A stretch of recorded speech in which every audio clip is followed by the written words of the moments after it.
guys, I'm back again for another video, and today I'm going to show you guys 3 traces that I have found most effective for myself when targeting inedibles off the points of Belita or Durban, even fishing up north, up south.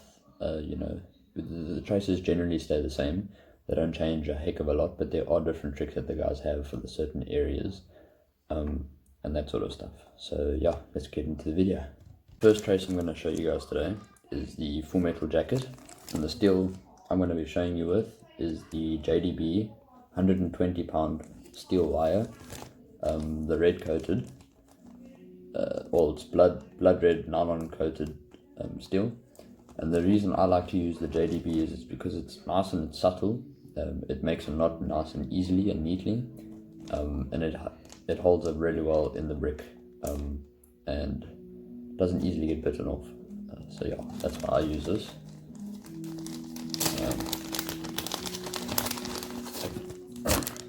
The hook I'm going to be using is a Mustad Tenor, the circle hook, the tuna circle.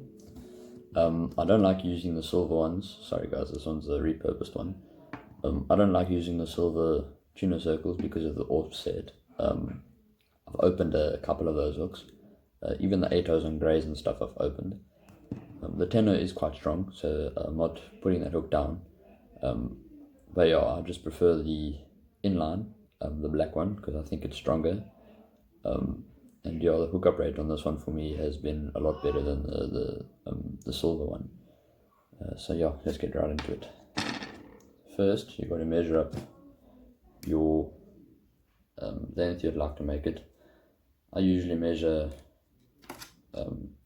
around roughly 2 meters. So that's my arm width plus a little bit more, because I like a longer trace, just so that I can make my drop nice and long, and then the cast is also more effective. So yeah, even when you hook a raggy or a big grey or something, he can't wrap you around his tail or bite you off on your leader or whatever. So yeah, having a longer trace definitely is effective for those kinds of instances. So what I do is I take it and I measure across my arm width like that. There, got my arm width, and then I pull another couple centimeters off. Let's open this up.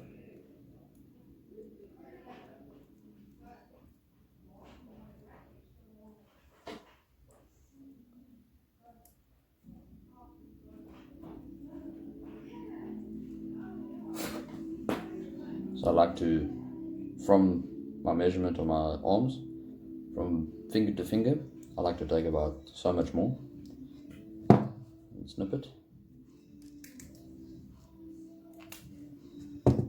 The reason why I take a little bit extra is obviously because my arm width isn't 2 meters, and second off, it gives me room to correct any mistakes I make in my knots, any kinking or whatever. I've got space to have a correction of that. So first, I start off by taking my hook, and I start by making my snell. So how I make the snell is I take the hook like this, I leave it like this, you take the steel, put it across the top like that, on the back of the hook, like that. So across the top, hold it, pinch it like that, take the steel, make a loop. So make one big round loop, and then you pinch it so that you have a tag end on either side and the entry to each loop on the other side like that. Okay, make it slightly shorter. So then I like to hold it, pinch it like that. Then you take this piece, this section, and you wrap it around 1, 2. So you'll see it makes a slight cross over there, and you want to keep wrapping downwards on the shank of the hook. So you want to keep wrapping that way. So then you wrap 1, 2, 3, 4, 5. 5 is my preferred amount. You can do it any times you want. You can do it 2 times. Doesn't really make much of a difference. Okay. Then I'll hold it. And then after that, you pinch it like that so it looks like this. Take this tag end. You lubricate your knot. So that knot there. Lubricate it a bit. And then pull on the tag end that comes from the top. Keep pulling like that. You'll see it starts to twist up. Just untwist any of these so it doesn't create any kinks. Like that. Untwist. Hold it there. And keep pulling. Keep pulling. So it'll go nicely. Eventually. There we go.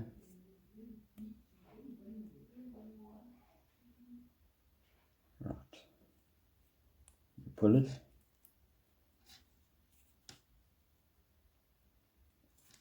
Okay. Until it gets to about that point there. That point there. Right. Then what you do is you take this tag end here. I like to put it in my mouth. Like that. And pull tight on it.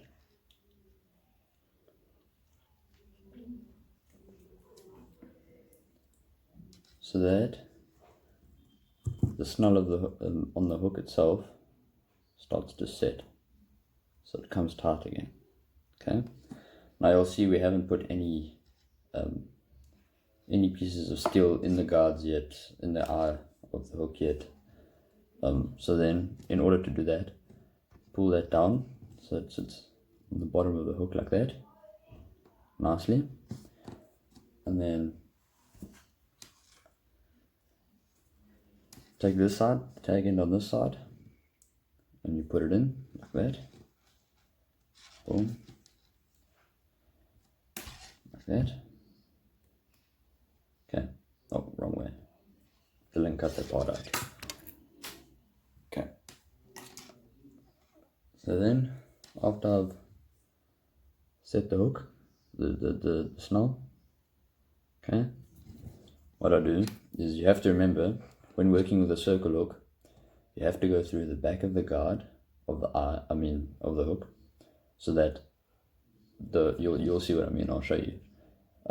You want the hook to slip into the side of the mouth, so you'll see how to explain it to you. So put it through the back to the front.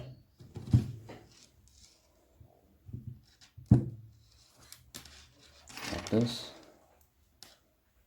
Boom. Now you'll see it sort of like makes a little bit of a twist. So what you can do is you can just turn the knot so that it comes out straight. Lubricate it a bit. And pull it up the hook to the guard like that. And set it nice and tight like that. So now this now cannot come undone, and it isn't loose because the knot basically is the steel is basically under itself, and it's basically pulling tight and locking on itself. Right.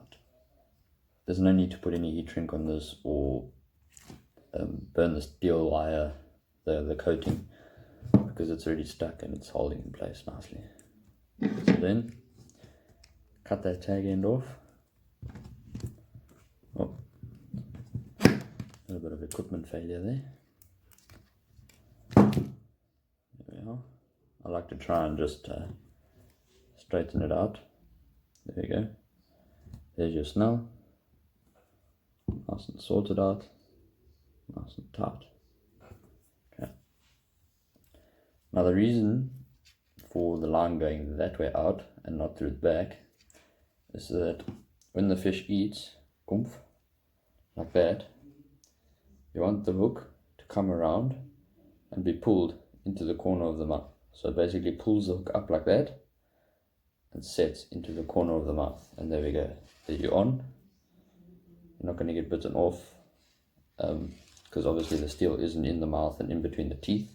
The hook takes all the beating, and that's also one reason why I like to use circle hooks. You don't get gut hooks, stuff like that. It's just safer for the fish, easier to take it out. I like to squish the barb of the hook sometimes as well. Just allows for quick removal of the hook, doesn't hurt the fish, and that sort of stuff. It's also easier just to put your dangle over when you make the baits.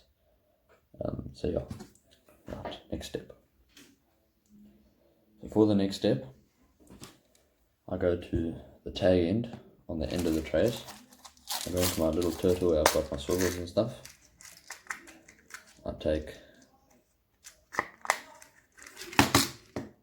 2 beads. Don't know if you can see them there. 2 beads like that. Right. I put one on. Put one on like that. Boom. One on. Slide that down.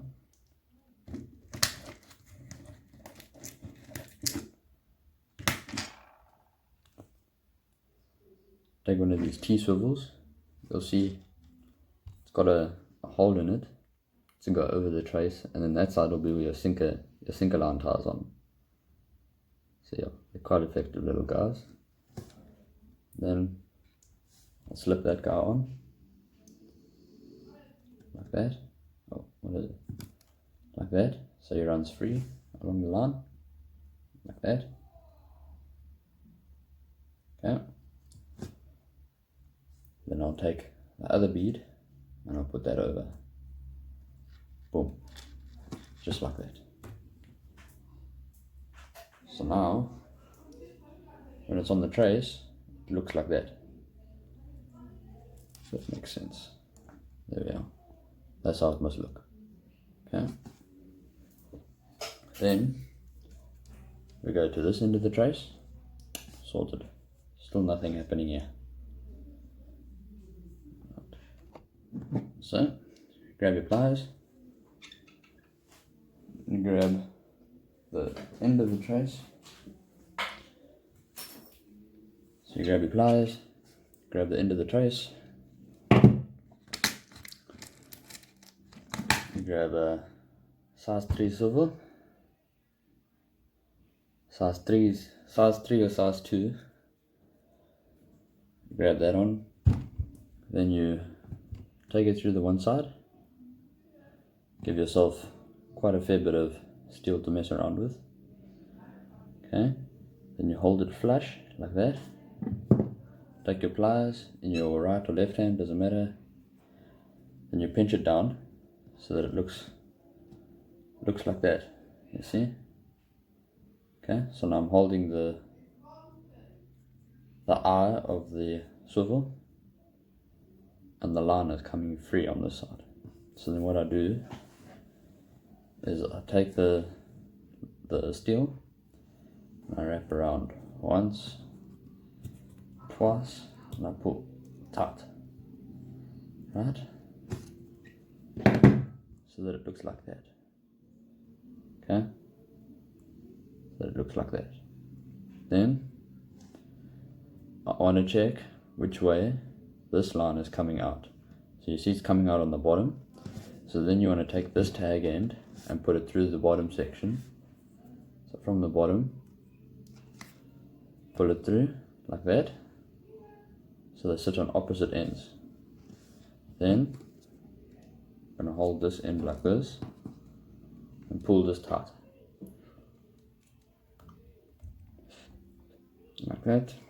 Pull the other one tight. Like that.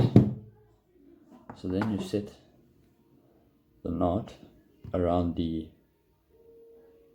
eye of the swivel. So it's quite nice like that. Okay. Then you take it like this, and it's basically like a haywires twist. So I like to hold it this side with my fingers. This part's a bit hard, but you get it eventually. eventually get the hang of it, and then you twist it. Twist.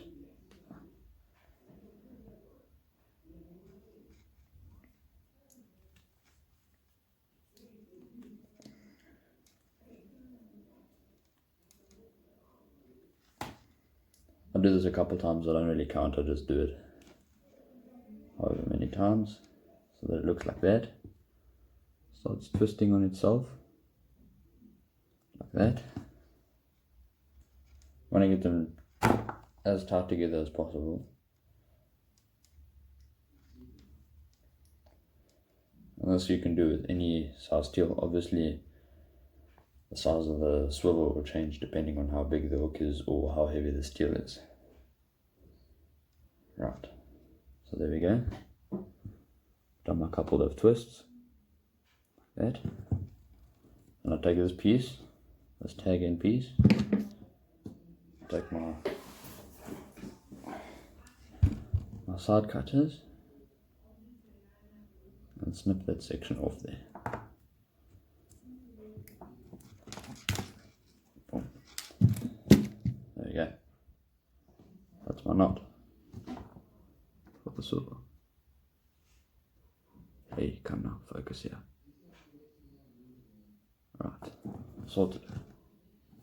Now I can take the pliers and just squish that piece that I've cut off, just so it doesn't poke anything or frown any line or whatever. And there we go. Now, with my hook snoot, I like to generally leave my the swivels and the beads running freely until I get down to the beach and I can see what the water's like. But there is a general length that I fish my hook snoots. So it's from my fingers to my forearm, sorry, to the middle of my bicep, yeah, like that. So from there to there is the length that I usually have my hook snoot, okay, like that. Then where you're pinching it on this side, right, you want to make sure you've got that pinpointed and it's not going to move anywhere. And I take a thicker line, 0.7 to 1 mil, doesn't really make a difference. Then I line it up so that the steel is on the bottom, the nylon's on the top. Take it around over the back end of the nylon, so the back, you can see my hands going on the back. Make a loop, and then boom. So you can see the nylon is still on the top, the steel is on the bottom, and then I have the tag end on the top of this. Then I wrap it from the back around and in through the loop. So around like that. 1, come on, 2, 3, and 4, like that. I don't know if you can see that. Okay. Lubricate it, pull it, so that it makes a little bit of a, so the knot starts setting, like that. Then my fingers still have not moved, so that I keep my positioning. Then I just pull and straighten, pull and straighten, until it gets to where my fingers are. And I pull on the tag, in the piece of nylon, and on the tag end, I pull, and I semi-lock the hook of the knot. I don't lock it all the way, and there's a reason why I do that. Right? So it's not locked all the way.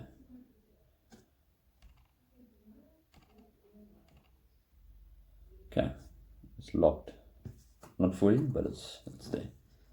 And I pull it. I usually just grab my fingers like that. Pull it down to the required length. Then I lock it.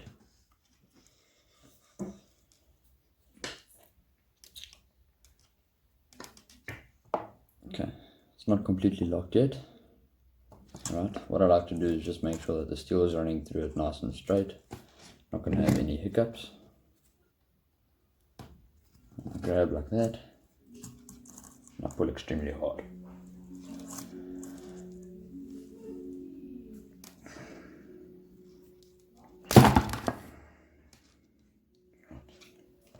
Pulled so hard I broke the nylon. But anyways, you can see now how nicely set that knot is. I can't really show you.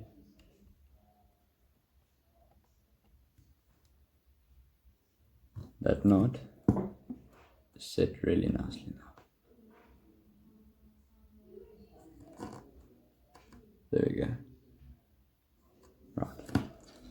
So then, after you've pulled it tight, cut your tag ends off. Dunk.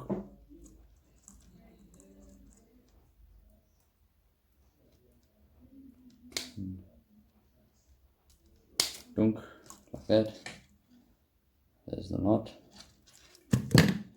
Now what we call this is a stopper, so that when your sinker comes down, it basically acts as a locking knot.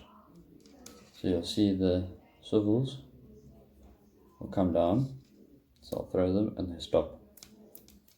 Can't go any further than that, and we don't want it to, because we want the hook to be by itself there, and you want the sinker to sit where that knot is, so that you have your hook snoot, and the length of your sinker would be from where the swivel is down to the hook snoot, to where the hook is on the bottom, and then obviously the length of your dangle, and maybe a little bit longer, so that you have a bit of slack line when you're casting, so that there isn't tension and doesn't unclip in the cast. Right, and that's your trace. I like to keep it free. You can take your beads all the way to the end. So you can take it and lock it right on the end here as well. But a free running trace generally works better, because there's no tension when the fish bites and then he doesn't drop the bait, and then your hookup rate's better. So yeah, that's one thing. You can make a knot there, or you can leave it free running, or you can even make it a couple centimeters up from the other lock knot, just so there's a little bit of movement and a little bit more freedom. There we go. That's your full metal jacket done. The next trace I'm going to show you is a bite trace. It's a 90-pound bite trace that I use fishing for greys, even for diamonds and your sandies and stuff. If they're starting to get pickish on the steel and the water is very clean, and there's lots of movement in the water, then you'll use the nylon trace. Okay, so that's when it's very clean, there's a westerly that's blown, the sea's not gone clean, the water's warm, fishing for greys or whatever, you'll use the nylon trace. Your sandies and stuff, they prefer these nylon traces as it's a lot softer on the mouth and doesn't like rub against their body and doesn't scare them away. Diamonds, same story. Honeys, same story. So yeah, the hook I'm going to be using is the BKK. I think these are the offsets, the new ones that have come out. 8-ton. And 90-pound Surflon, the AFW. This stuff is absolutely, it's amazing stuff. It's strong, subtle, it knots very well, and yeah, its resistance, its abrasion resistance is amazing. Then onto that, I'm going to tie my 1mm on. So what you do is you grab a length of steel. So just do that quickly.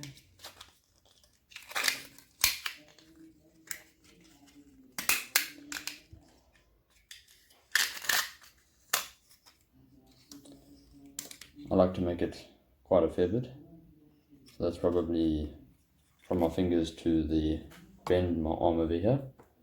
That's where I make it to. So from my fingers to the bend in the arm. Then I snip it off.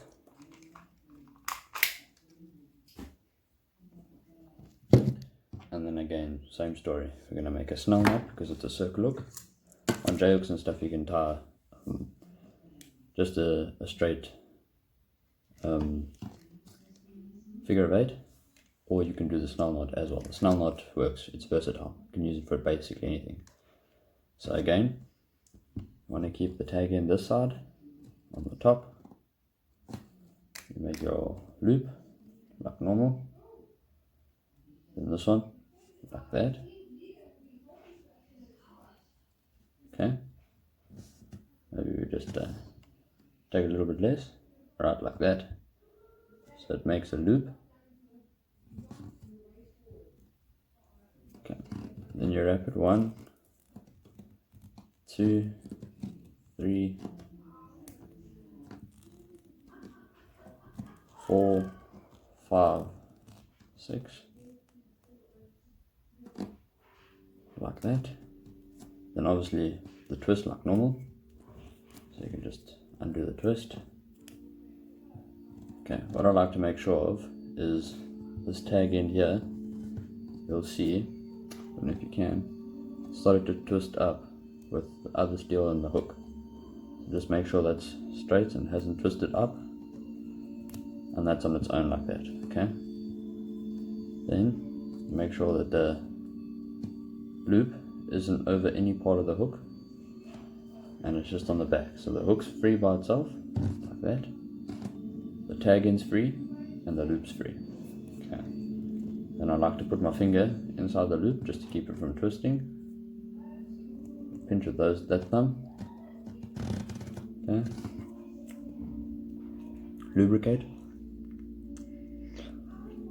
Okay, and then I pull this tag end on this side, pull that up again. Okay, you see now it's made that. That means that this tag end on this side has tangled up with the knot. So just untangle that, put it so that it's free by itself like normal. Then pull that so the knot half sets, and then again put this section in between your teeth. You're not going to pull very hard, but I do anyways, my teeth are stuffed. Not very good. If you have pliers, use pliers, definitely use pliers. But yeah, that works. Grab it like that, pull with this one, like a tart. Okay, there you go. So the snell knot sets.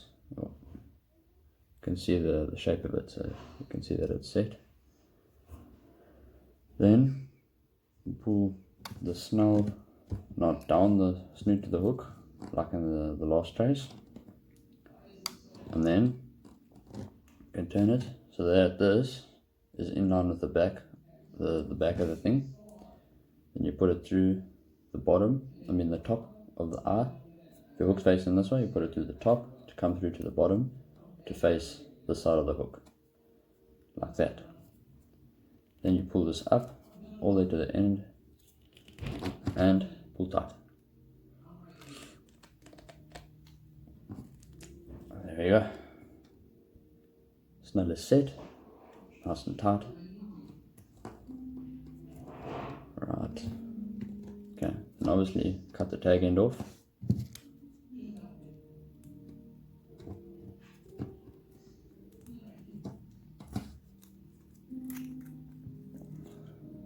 Right. Sorted. There we go. There's your snell, nice and sorted like that. Right. Then you take this section, you measure it up however length you want it. I usually like my parts to be about so long. That's about the length of my hand. I don't really know how many centimeters. It's probably about, probably about maybe 15 centimeters, maybe somewhere around there. Okay, so that I have this tag end left. I make a loop, normal loop, like that. So the tag end comes around, over, and behind like that. Right. Okay. Take the tag end. I go through the back and in. So through the back and out twice. Okay. And you'll see it comes out like that. Then you pull it, grab your pliers, this sometimes helps, pull it, not closed, so that you have the two holes in it, like that, and you want it to make almost like a bowl type shape. So you'll see it has like a little bit of a U type shape. Alright. Then you'll take your 1mm, and you'll see the bowl shape. Then you go in from the bottom of the one eye, like that, to the top of the other, going towards the hook, like that. Then you'll turn this around, because I found it easier. Some people might find it easier to do the other way. Make sure that your lines are sitting like that. Then we're going to do like we did with the locker knot. It's the same sort of concept. Pull it out like that, fold it so that it makes the loop. Same story. Once through, twice through, 3 times, 4 times. Pull it nice and tight, like that. Okay. Then you pull it down towards each other, but don't lock it. Towards each other, but don't lock it yet. Then you lube it, like that. Pull the nylon first, slightly tight, not completely locked, but tight. Then grab your pliers and pull the steel tight. Not locked, but tight, like that. So it's not locked, because what will happen is when they pull into each other, they lock each other, so you don't have to really do any locking. Wet it again and pull tight into one another. Grab the nylon piece, pull that tight, steel, pull tight, and pull as hard as you can. Not as hard as you can, obviously you don't want to break the knot, just so that the knots lock into each other like that. Okay, make sure everything's like a tight. Boom, sorted. And there you have your knot that joins the steel and the nylon together. It's like a back-to-back uni. You cut your tag ends off. There.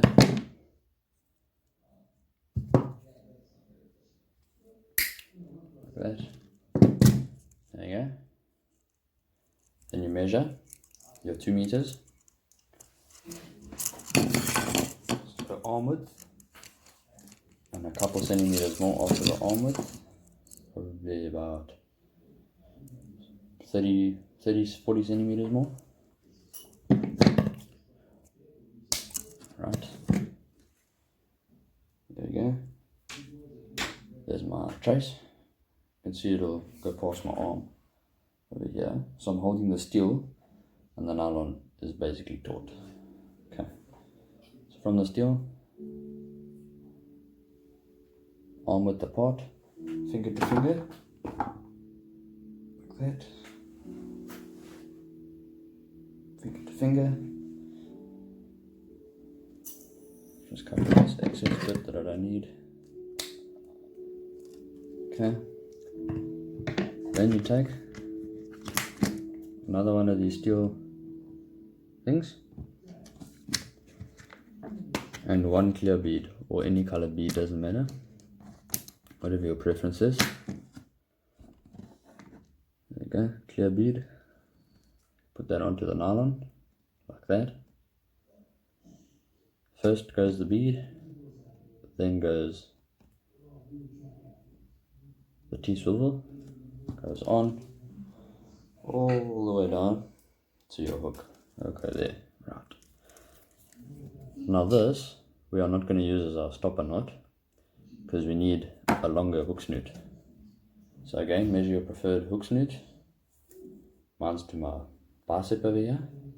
From my fingers to my bicep.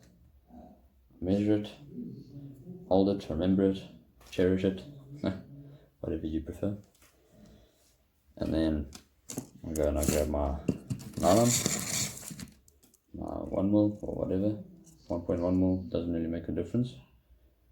And then there's my tag end, there's the trace line. I want to make a locker knot like I did on the full metal. So that same locker knot, your loop, 1, 2, 3, 4, like that. Lubricate it, make sure it's not going to cut on itself or burn itself off or whatever. There we go, down like that. Pull it down to your fingers like normal, and off you go. Then you pull it tight. Okay, then you pull it tight. Right. Ooh, that was not supposed to happen. Pull it down. Oh, there it is. Found my little section. Okay, so guys, important to note, don't pull it down the line like that, because it does fray the line. Luckily I got away with it.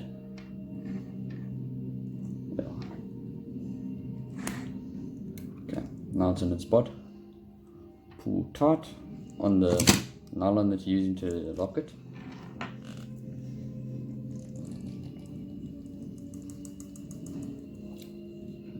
Pull very, very tight so that it absolutely locks and cannot slide anymore. You cut your tag ends off. Right, mistake I've made before is cutting my trace line off instead of the other line that's attached to the spool. It's attached to the spool. So you cut this section of line off, not this section or this section. So cut that off. Bing bada boom. Like that. Then you've got your hook snoot to the stopper knot, over here, then the rest of this,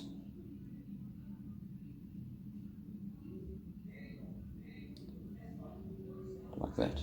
Okay.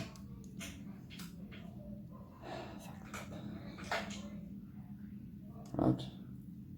I like fishing a fixed snoot on this, purely just because of the greys and stuff like that. They don't need a lot of time to feed.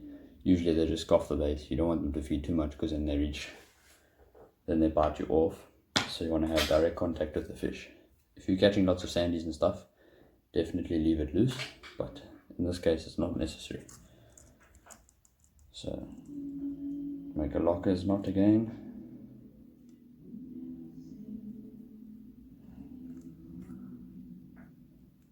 Two, three. Fuck, I have to discard this trace.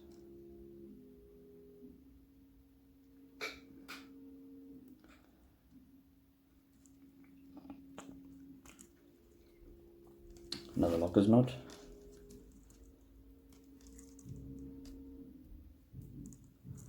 Pull tight.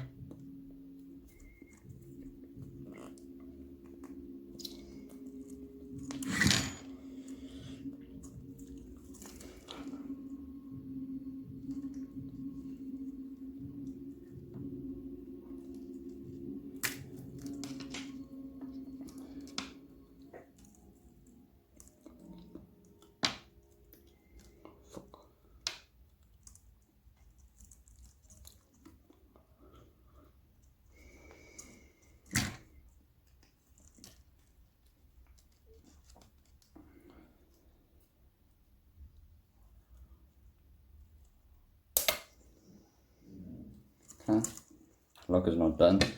I will admit, I made a boo-boo. This was supposed to sit behind this knot, going towards the nylon section. But you can make it locked as well, doesn't make a difference. Unless obviously there's lots of movement in the water.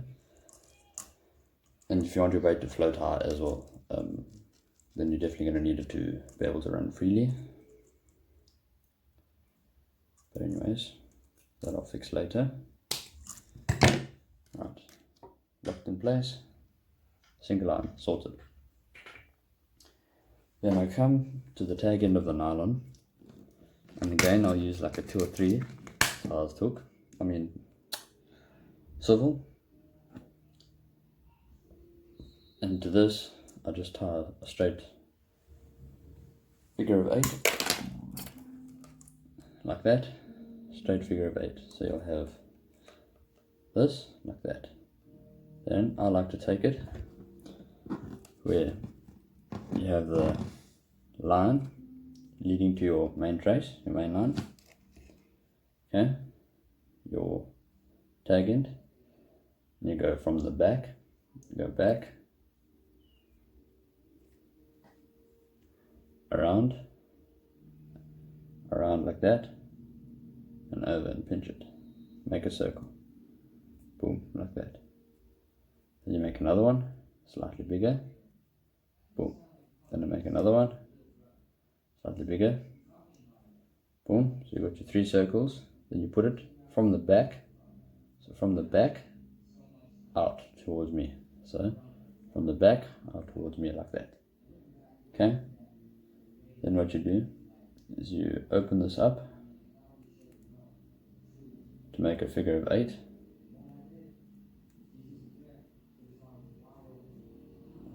Get this right. There we are. There we are. There's your figure of 8 that you're looking for. So you open it up nice and neatly. Right? Makes a figure of 8. Then you pull that slightly tight, not tight at all, otherwise the line on the end of the swivel pigtails. So pull it slightly tighter,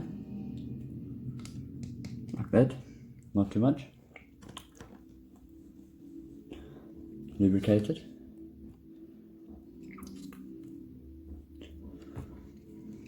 Okay. Pull it down to the swivel. Again, grab the swivel on this eye, like that. Then you'll see there's a little loop there. Just pull it all the way down to the bottom. Pull it really hard on that. Then take the tag end, pull the tag in nice and hard, and then set it in place. Pull it nicely. And there we go. The end of it should have a really neat figure of 8 knot. Okay, that's the bite trace. Now with this I'll fish small baits for a graze, stuff like that, maybe even a sandy or a diamond, if they're in the area. And then yeah, I'll show you another trace that I use. There we go, there's your bite trace. Right, next trace I'm going to show you, I'm not going to show you how to make it because it's the same concept as the last trace we just looked at. It's a lighter bite trace. I use a 6/0 mustard tuna circle, black one again, only come in black.